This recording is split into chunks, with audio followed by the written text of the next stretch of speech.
Good morning and welcome to another episode of Morning Java, brought to you as always by our friends at the Get-Go Cafe and Market, where Sunday and I will surely be stopping. Absolutely. On the way back to Pittsburgh. We're leaving you here just like we stranded you. I know. In Florida. Nobody likes me. But you might be covering a decent series. Yeah, it was certainly a very interesting opener today. Lots of twists and turns, and went right down to the last out, bases loaded, and Corey Dickerson fouls off 7 pitches in a row before he grounds out to end it. So it was an entertaining opener for the fans here in Cincinnati, and I'm sure for the fans back home in Pittsburgh watching on television. Yeah, they're throwing stuff at their TVs. Let's not pretend they found it entertaining here. But it's going to be this kind of season, isn't it? I mean, it's going to be exasperating. Both good and bad. It is. And, the pitchers, we've talked about this, quite a bit before spring training started and during spring training and after.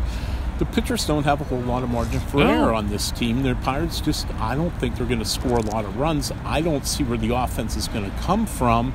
And the defense should be theoretically better with Gung at third and Gonzalez at short, but I still don't think it's that airtight kind of defense that you need if you're going to try to win with pitching. Yeah, and that's the part that I can't get past here. I look at the offense and I see some bats. I look at the defense and I see some gloves. And I think what's going to end up happening here, John, is there's going to be an awful lot of, over these 162 games,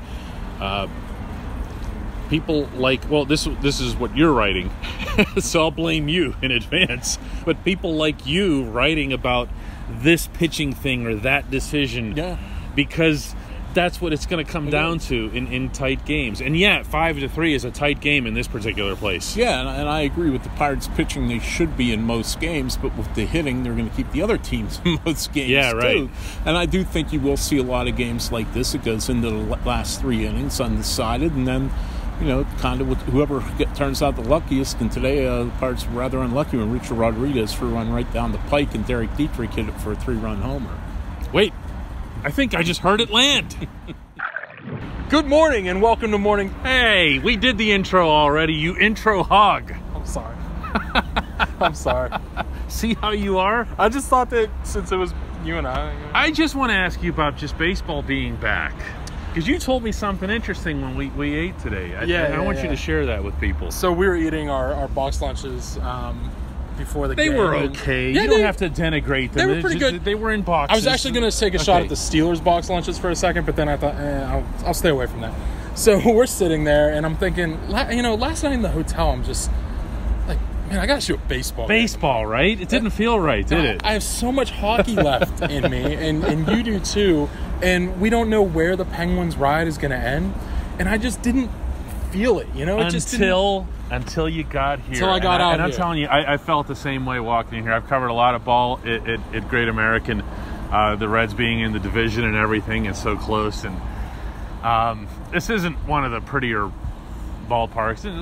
They made a lot of mistakes with the place. But it's not ugly. When you're in Cincinnati, you don't wonder where you are on opening day. You know what I mean? No, it felt good. The funny thing about this is when I was standing kind of right where we are before the game, and I'm watching the Reds do their thing, and I'm walking around and looking at Yasiel Puig. And Johnny freaking Bench. Johnny Bench. Yeah. And, the commissioner's here for the opener, and you're just like 150 years, and you just look around. 2 years ago, we were up in Boston. And I thought, man, I'm going to shoot the Red Sox on opening day. At Fenway Park, right? This is going to be a nightmare. This is going to be miserable. I had all the room to go wherever I wanted. Man, there must have been 150 photographers here today. Not literally. There's like 30 of them. This is the real deal. This is where baseball opens. And I'll jump on this soapbox again. This is where baseball should open all the time. Not in Japan, not in Australia, not in New York, certainly. Right here in Cincinnati, home of the oldest franchise in sports. I like the hats. Did you see it? I didn't. They gave him the little opening day patch, but it said 150. The 150. So. Very, very nicely done. First-class operation here in the Cincinnati Reds. All right, John. Right behind us, right in between us, the PNC power stacks. All right? I want to know how this power is going to stack up throughout the season. As you talked to DK about, you have Gung now on the left side of the infield, manning third base. He brought 2 runs, not the power that we saw in spring training, but we saw, some power in general. Corey Dickerson got one right off the bat. He did, and, I think, though, that the power plays better here because it's such a small ballpark. Sure. I think if the Pirates plate here, they'd hit a lot more home runs. But in PNC, which kind of tilts toward the pitchers more than the hitters, it's going to be tough. And in this day and age, the way the game is, I mean, it's such a power-based game, a home run-based game, that it's hard for a team in this day and age to try to play small ball and play for one run at a time. And that is before spring training started was my trepidation about this team, and now that the season has started, it's still my trepidation about this team. You start to talk about playing small ball. Do you ever think you'd see a manager in his debut for a team go out there and work around Pablo Reyes? Yeah, that was quite interesting, and David Bell made a lot of interesting decisions in the last 2 innings that tried to give the Pirates the game here. And I've known David for a long time, back when he was a player and a coach, and he's a really good baseball guy.